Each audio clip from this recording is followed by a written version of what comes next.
오랜만이죠. 폭염 휴식기도 있었고 일주일 동안 쉬었던 통째로 리뷰 다시 한번 해보도록 하겠습니다. 이번에는 LG 경기가 한 번밖에 없었잖아요. 그래서 그거까지 이제 추가로 살짝 끼워 넣어서 진행해 보도록 할게요. LG전을 끝까지 다 보고 나서 제가 핵심적으로 생긴 질문이 하나 있었어요. 그게 뭐냐? 잡을 기회는 만들었다. 근데 완성까지 랜더스가 과연 가능할까? 이런 의문을 가질 만한 경기였죠. 8월 4일 경기가. 경기 보신 분들은 아시겠지만. 어려웠어요, 이날 경기. 2-3할로 상황까지 만들어 놓고도 무득점으로 물러나면서 랜더스가 공격을 할 때. 다음 이닝 시작하고 나서 천송호 선수가 동점 홈런을 만들어냈단 말이죠. 그리고 이 전에는 이제 웰스 선수가 박성환 선수의 타구에 종아리를 맞으면서 교체가 됐고, 그때까지만 해도 이날 LG 경기의 가장 큰 변수는 웰스 선수가 빠르게 이제 내려오게 된 게 부상이었었는데, 이때 확실히 느끼셨을 거예요. 역시 3회 말에 랜더스가 점수를 냈어야 했다. 점수를 회수해야 하는 기회에서 회수를 하지 못하면서 반작용적으로 그 흐름이 LG로 넘어갔고, LG는 뭐 팀 타율이나 팀 방어율이나 이런 게 현재 성적에 비해서 낮다고 해도 지금 성적이 유지되는 이유는 그런 거를 잡을 때 잡았던 팀이란 말이죠. 그리고 이제 김재환 선수의 0.9 홈런이 있었어요. 배트 플립도 했고 방망이에 맞는 타이밍도 완벽했고, 이제 중계 화면상으로 봤을 때 항상 모든 게 다 좋았는데 펜스 앞에서 잡혔죠. 그리고 이제 이후에 나오는 타자들도 스윙이 점점 커지고 큰 거 한 방 노리는 듯한 느낌이 굉장히 심했는데, 이게 저는 상대라서 그런가, 년 단위로 그런 상태가 오래되니까 상대가 상대라서 빨리 더 경기를 풀어내려고 하다 보니 항상 랜더스의 팀 컬러는 홈런이고 거기에 매몰되는 게 아닐까라는 생각을 하긴 했는데, 그래도 LG가 빠르게 추스리지를 못하고 중간에 이제 내야진이나 뭐 등판하는 투수진들이 무너져 주면서 솔직히 LG가 먼저 무너져 줬어요. 9점까지 만들었죠. 9점까지 만들었지만 랜더스가 총 득점을 이날 경기에 9점을 했다고 해서 주도권을 잡은 거는 아니란 말이에요. 왜냐면 주도권을 잡았다면 공격으로 벌린 시점에 다음 수비에서 막아내야 그게 확실하게 완성이 된다고 보거든요. 그러나 바로 다음 이닝에 8점까지 추격을 허용합니다.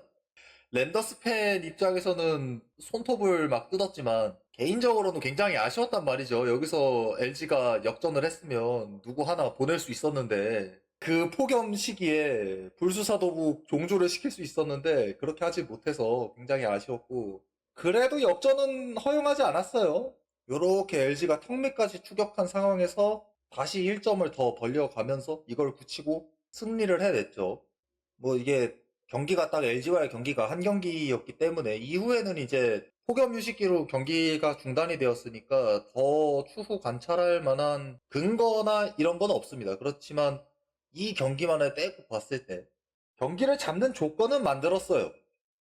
확실하게 가져왔다고 도장까지 찍지는 못했단 말이죠. 이게 이제 딱 LG전 한 경기에서 보여줬던 모습이었으니까, 제가 모든 경기를 기억하는 건 아니지만 랜더스는 언제나 전반기에는 이러다가 한번 뒤집어져서 지는 경기가 많았단 말이에요. 그래서 이게 폭염 휴식기를 지나서 과연 다시 페넌트레이스가 재개가 돼도 도장을 찍는 것까지 할 수 있는가를 보려고 했어요. 제가 왜 이렇게까지 보냐면, 그런 생각을 하실 분들이 있을 거예요. 딱 요 얘기만 들으면 9대 8이던 10대 8이던 이겼으면 된 거 아니야 라는 생각이 드시면 이제 우측 상단에 카드를 눌러서 제가 어떤 야구관으로 야구를 보는지 한번 보셨으면 좋겠습니다.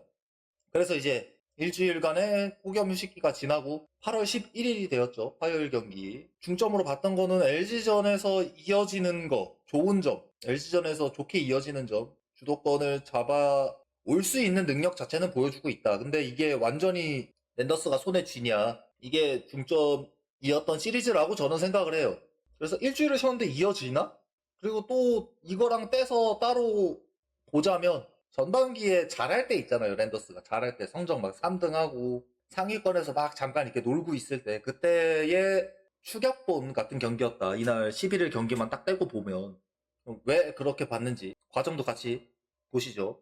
1회에 빠르게 3점을 선취점을 냈어요. 물론 저는 이제 여기서 랜더스가 확실하게, 왜냐면 이 3점을 뽑아내는 게 템포가 굉장히 좋았거든요. 김지한 선수의 3런도 3런이지만 그 앞전의 타자들의 반응, 대처나 이런 것도 포함해서 이런 흐름을 봤을 때 이런 식으로 점수가 나기 시작하면 3점 정도 빠른 시기에 낸다면 확실하게 가져올 수 있겠다. 왜냐면 선취점을 내기 전에 수비 이닝에서도 아빌라 선수의 템포가 굉장히 좋았기 때문에 생각보다 금방 빠르게 흘러가겠다 싶었어요. 3점 내면. 롯데 타자들도 이미 격차가 확 초반에 벌어지다 보니까 뭔가 적극적인 대처나 이런 거는 하지 않을 거라고 생각을 했고. 근데 2회부터 보내기 번트가 나왔죠. 이날 경기는. 랜더스가 잘 하지 않는 시도란 말이에요. 이렇게 오밀조밀하게 작은 야구 하는 거. 근데 이 보내기 번트라는 게 선수 개인이 판단해서 하는 경우도 있지만 보통은 이제 덕아웃에서 작전이 나오잖아요. 근데 이게 저는 3점 정도가 필요하다고 봤지만 넉넉 잡아서 현장에서 봤을 때는 1점 내지는 2점 정도만 더 있어도 충분하다라는 의미도 담겨져 있는 거란 말이에요. 그래서 두 가지로 놀랐죠, 저는. 랜더스가 작은 야구를 하네가 첫 번째였고, 두 번째는 내가 보는 것보다 더 안정적으로 보는 건가라는 의문이 들었지. 뭐 이후에 이제 상황이 겹쳐지고 해서 여러 가지 상황이 겹쳐지고 해서 총 4득점이 되기는 했죠. 그래서 뭐 결과적으로는 해당 이닝에 4득점인데 이게 보내기 번트를 해서 4득점이 됐다고 생각하시면 저는 안 된다고 봐요. 보내기 번트는 보내기 번트대로 따르고 이제 더 추가적으로 상황이 잘 풀려서 선수들이 대처를 잘했거나 아니 롯데 내야가 투수나 배터리가 순간적으로 흔들렸거나 이런 게 다 포함돼서 필요하다고 봤던 점수 이상으로 뽑은 거니까 공격적인 면이랑은 다른 얘기지만 아빌라가 경기 중에서 알게 모르게 변화를 굉장히 많이 줬었단 말이에요. 보신 분들은 보셨을지 모르겠지만 투수판 밟는 위치를 살짝살짝 바꿨거든요. 근데 제가 처음에 이제 봤을 때는 조금 더 항상 이제 투수판 왼쪽에 많이 치우쳐서 밟는 거를 봤었는데 이날 경기는 예전보다는 조금 오른쪽으로 가운데 쪽으로 더 와서 공을 던지니까 아빌라 선수가 또 눈에 띄는 단점이 있잖아요. 이거는 누가 봐도 오른손 타자 상대할 때 바깥쪽 코스로 공을 포수가 요구를 하면은 많이 빠져버리는 경향이 되게 심했어요. 그래서 이거를 방지하려고 하는 걸까라는 생각으로 처음에 보기 시작했는데 계속 보니까 나오는 타자마다 미세하게 다르게 밟는 것 같기도 하고 뭐 아무튼 경기 중에 계속해서 투수 본인도 변화를 주어 가면서 뭐 이게 되게 또 공의 궤적이나 이런 부분에서 단기적인 변화를 가져갈 수 있는 거니까 이런 점도 같이 합쳐져서 뭐 그래도 결국에는 이제 뒤에서 추격을 허용하긴 했죠. 아빌라도 포함해서 추격을 허용하긴 했지만 결국은 8대4로 승리했다. 이때 1회에 선취 3점과 2회에 추가 4득점 하면서 일찌감치 점수를 빼놓고 롯데가 차근차근 추격을 해왔지만 그래도 여전히 역전까지는 허용하지 않는 이런 전반기에 좋았을 때 추격권 같은 경기 화요일까지만 보면은 이런 생각이 들죠. LG전에서 내가 생각했던 의문이 이어진다. 이러면은 위닝 시리즈 이상을 가져갈 수도 있겠다. 이거를 유념한 상태로 수요일 경기가 이제 시작이 됐죠. 수요일 경기를 완전히 끝났다고 생각하고 보면은 계속 이어진 애였고 어제 연장선이라고도 볼만해요. 오히려 더 긍정적인 측면이 강하게 이어졌던 경기였으니까 2회의 득점 과정도 굉장히 좋았죠.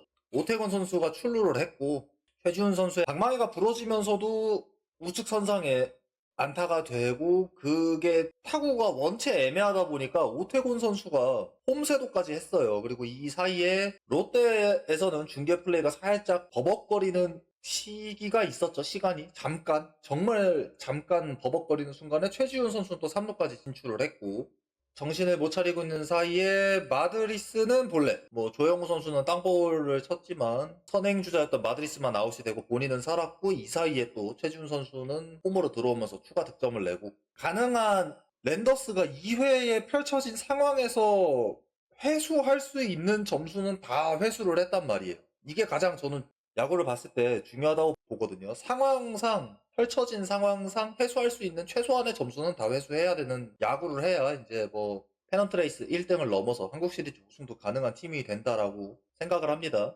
굉장히 유기적인 야구를 했다. 이렇게 짧게 정리하겠습니다. 이 부분은. 그리고 중간에 이제 김민준 선수가 본인의 밸런스대로 잘 던졌다가 살짝 흔들리는 장면이 있었어요. 투아웃 잘 잡고 손성빈 선수가 아마 타석에 들어왔을 텐데 제가 보기에는 이제 좀 쓸데없는 힘을 많이 쓴다라고 느꼈거든요. 그래서 뭐 볼넷이 나왔지만 근데 더 제가 중요하게 봤던 거는 그 볼넷이 중요한 게 아니라 볼넷이 나가고 나서 조영우 선수가 입모양을 제가 봤을 때는 여기까지는 기억이 나요. 주자 신경 쓰지 마. 그 뒤에 더 이제 얘기가 있었고 주자 신경 쓰지 마 하면서 투수의 그 마인드 컨트롤을 해주고 뭐 결과적으로 이닝 종료까지 이끌었는데 이게 시즌 초반에는 조영우 선수가 그렇게까지 투수들과의 소통이 잦은 편은 아니었단 말이에요. 근데 점점 시즌을 치르고 시간이 지나가면서 투수들과의 소통도 많아지고 이런 점은 아마 당장 올해의 조영우 선수의 뭐 리드가 마음에 안 드시는 분들도 있겠지만 나아질 여지는 있다라고 생각이 들게 만들어주는 장면이라서 제가 또 이렇게 하나 넣었고요. 결과적으로 9대1로 승리해서 이게 화요일, 수요일 이어지면서 하루짜리 모습이 아니었다. 할 수 있을 때는 한다.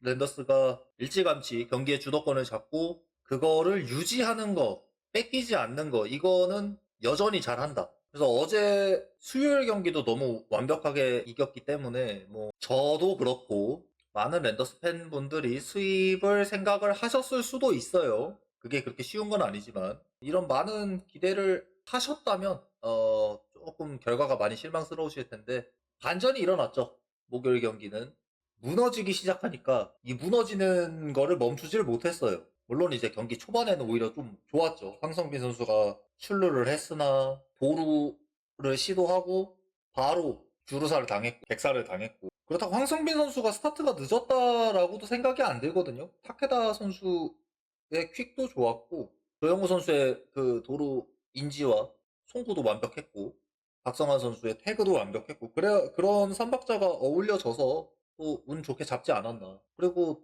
초반에는 또 저게 있었어요. 초반에 타케다 선수가 3회부터 많이 얻어터지기 시작해서 타케다 못했다라고 얘기하시는데 3회 전까지 롯데 타자들이 어떤 타이밍에 타격을 하려고 하는지가 명확하게 보였거든요. 굉장히. 그래서 그거를 잘 이용을 했었죠. 직구 타이밍에 맞춰서 나왔을 때는 더 느리게 가면서 너가 방망이를 빨리 내면은 어쩔 건데 약간 이런 느낌으로 피칭을 했단 말이죠. 3회에 저는 이때부터 시작이었다고 봐요. 무사 1-3루에 손성빈 선수 타석에서 뭐 경기 초반이고 하다 보니까 뭐 무사 1-3루면은 배터리가 선택할 수 있는 선택지는 1점 주고 병살 플레이 해가지고 아웃카운트 2개 만들자 뭐 이 정도가 무난한 선택지였겠죠. 그래서 그런 의도를 갖고 피칭을 할 거라고 봤고 역시나 의도대로 유격수 땅볼까지는 나왔는데 느린 타구라 병살은 실패를 했어요. 뭐 애초에 계획이 1점 주면서 아웃카운트 2개 챙겨가자 였으니까 1실점 했고 그러면 이후에 뭔가 조금 확실하게 롯데 타선을 눌렀어야 됐는데 오히려 황성빈 선수한테 3루타를 맞고 나승엽 선수한테 2루타를 맞으면서 한 점 한 점 한 점 살살 빠져나간 게 오히려 롯데 선수들한테 타케다와 조용호 배터리에 목요일 경기 디자인을 공략할 수 있는 열쇠를 쥐어주지 않았나. 그래도 그 와중에 뭐 레이에스 선수한테는 타이밍을 더 죽여가지고 이루수 땅볼로 만들고 한동희 선수한테는 더 템포를 올리면서 상황에 맞게 대처하면서 이닝은 마무리를 지었단 말이죠. 3회 이 힌트를 줘서 4회가 확실하게 이제 경기가 넘어갔는데 목요일 경기는 4회까지만 보셔도 돼요. 4회에 완전히 넘어가 버려서 빠른 템포를 롯데 타자들이 노리고 있으면 느린 템포로 상대를 하고 더 느리게 가고 느린 거를 노리고 있으면 빠르게 상대를 하고 이런 식으로 조절하던 게 안 통하게 됐죠. 그래서 4회에 홈런을 상당히 많이 맞으면서 4실점을 하게 됐고 뭐 이닝은 결국엔 마무리는 지었지만 조영우 선수 타석에서 이지영 선수로 교체가 되고 다음에 수비 이닝이 되면서 타케다 선수가 이건욱 선수로 교체가 됐단 말이죠. 이게 이런 식으로 배터리를 뭐 한 번에 드러낸다고 하면 조금 어감이 안 맞을 수도 있지만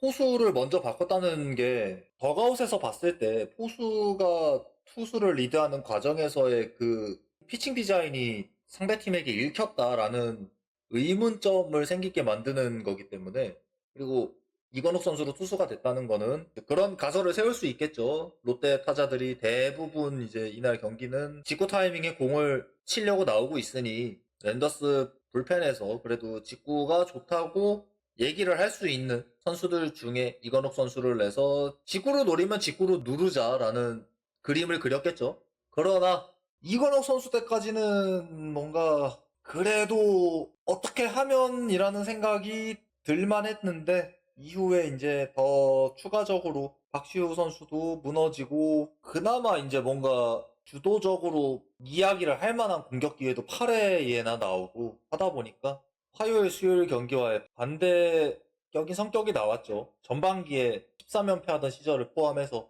무너지던 경기의 요약본을 목요일 경기에 보여줬다.